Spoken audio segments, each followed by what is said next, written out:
There are going to be 44 primary races held Tuesday, one of the most active election seasons in recent history. And keeping track of it all and encouraging voters to vote is the Secretary of State. Our next guest wants that job and the other responsibilities that come along with it. Gerry Garcia is a former New Haven alderman. He's a financial advisor and strategy consultant to a number of small companies. He got his undergraduate degree and his MBA from Yale University, and he wanted me to mention that he is also a graduate of Wilbur Cross High School, so he's a local.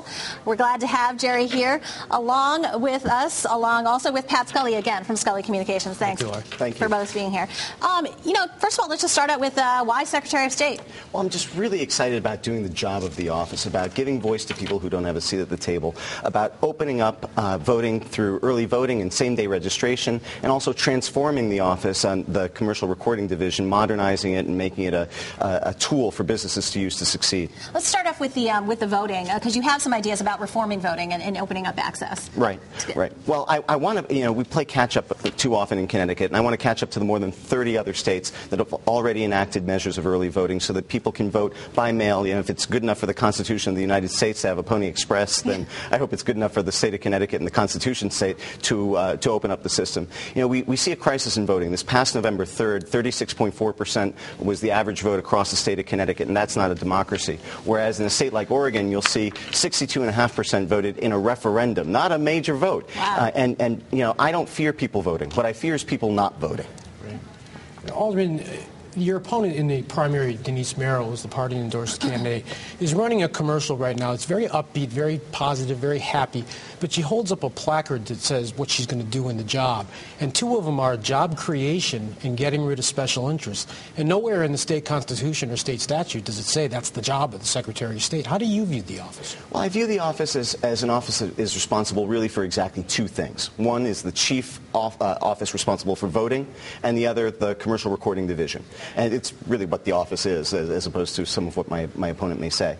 And on voting, I think I'm the one person who can actually penetrate some of the underrepresented communities and bring people out to vote who might not already come out to vote, which I think is part and parcel of the mission of the Secretary of the State's office. And plus, bringing a Master's of Business Administration from a top university, I think makes a difference in how we look at the commercial recording division and how that can serve as a portal to accessing the kinds of resources and timely, actionable, useful information that businesses need to succeed. Do you think that will help retain businesses or keep court businesses? Absolutely. Both in terms of retaining businesses and courting businesses, and thereby creating jobs. I'm a Gen Xer, and I'm tired of seeing my friends leave the state because they can't afford to be here, they can't find the jobs.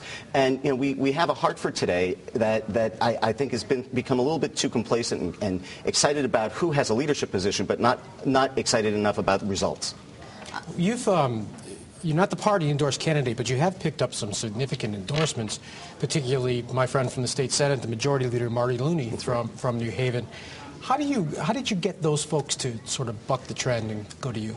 Well, I think by working hard, by really working hard and being the one candidate who's passionate about doing the office, the job of Secretary of the State. I'm not looking to cap off my career after long time hidden up at the legislative office building. I'm looking to really do the job to reform. I'm the only true progressive in the race.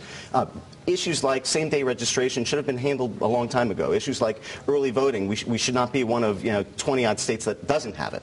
And it has been up to the General Assembly to enact those measures. They haven't. So it takes an outsider, I think, to make them a reality. Something we talked about when we met the other day was that you started your advertising on Spanish language TV. Mm-hmm. Talk about why you did that. Well, a key. I certainly want to bring.